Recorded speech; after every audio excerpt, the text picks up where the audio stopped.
One of the best ways to get familiar with the trees that you're planning to monitor is to go through a tree observation form. This is a form that we ask our forest keepers to fill out that tells us a little bit about the trees in their study area and also about the health and structure of that forest. So we're going to go through one here with you today and answer any questions that you may find as you work through the report yourself.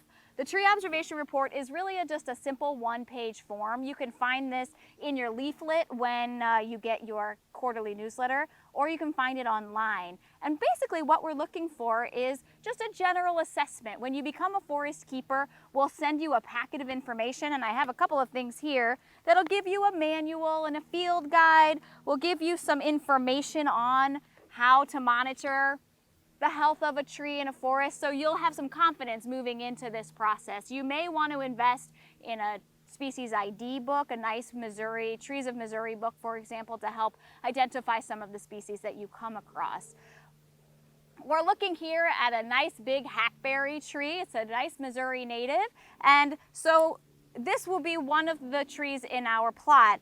One of the questions that we ask people is to define exactly where they are. So we're here in Creve Coeur Park. So this is a public park, and I would check that box. You're welcome to set your observation area anywhere. It can be in your backyard, it can be in a forest near your house, it can be on a conservation area.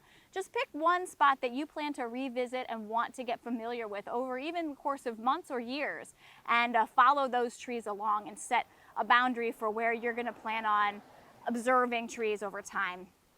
Once you select your area, my area is here by the Bootleg Trail in Creve Coeur Park, you're going to select the trees that are in your purview, and we'll have another video on how to set a penny plot or define that area.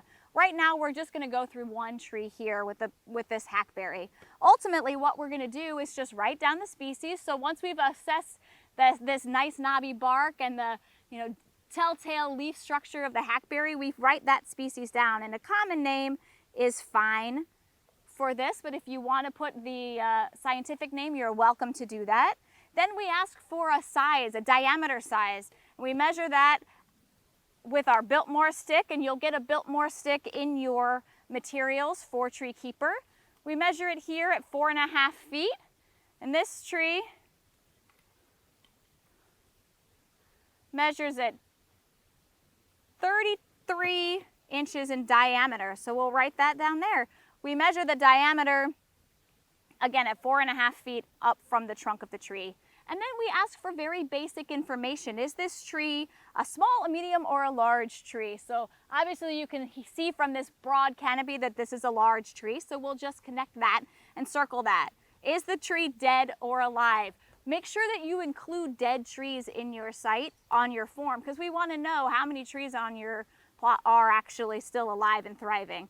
So this tree is in fact alive, and then we want to know, what does it look like? How is the foliage? We're not going to ask you to get super detailed about what may be causing the decline of a tree, but we want to know, is the tree healthy and vigorous? And we decide that by the canopy of the crown. So if it's more than 51% foliage, if it has more than 51% of its crown healthy, then that's a good sign. And so this tree, we can walk around and look, do a good nice 360 of the canopy itself. This tree's leaning a bit, but overall it seems vigorous, and there's most definitely more than 51% of the live crown ratio, so we're going to say that that's yes. And overall the foliage appears healthy. Sometimes you'll see foliage that's yellowing or has some necrosis or kind of dark areas on your leaves or on the branches. So we would want to note that if something looked different than what you would expect on the tree that you're assessing. And then the last thing that we look for in our tree observation is really the trunks and the limbs. We're asking if 70% of the tree is free of disease, wood, dead branches, fungus on the branches. And we can see out here we do have a little bit of dead wood. Depending on where you're at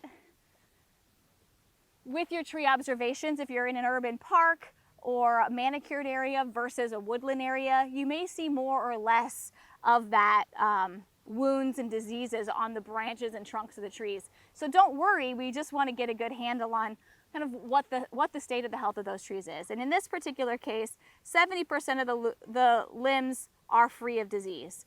So that's really the gist of how to go through this process.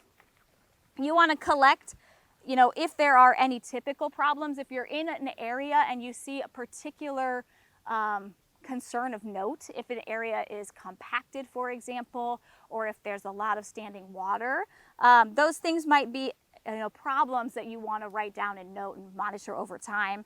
Again, if you also want to check from a site level, the soils, if you do a soil sample, or if there are other indicators that would communicate any kind of tree health and forest health, write those things down and let us know. And again, any other general comments that you might want to note, we leave a blank spot for you to do that.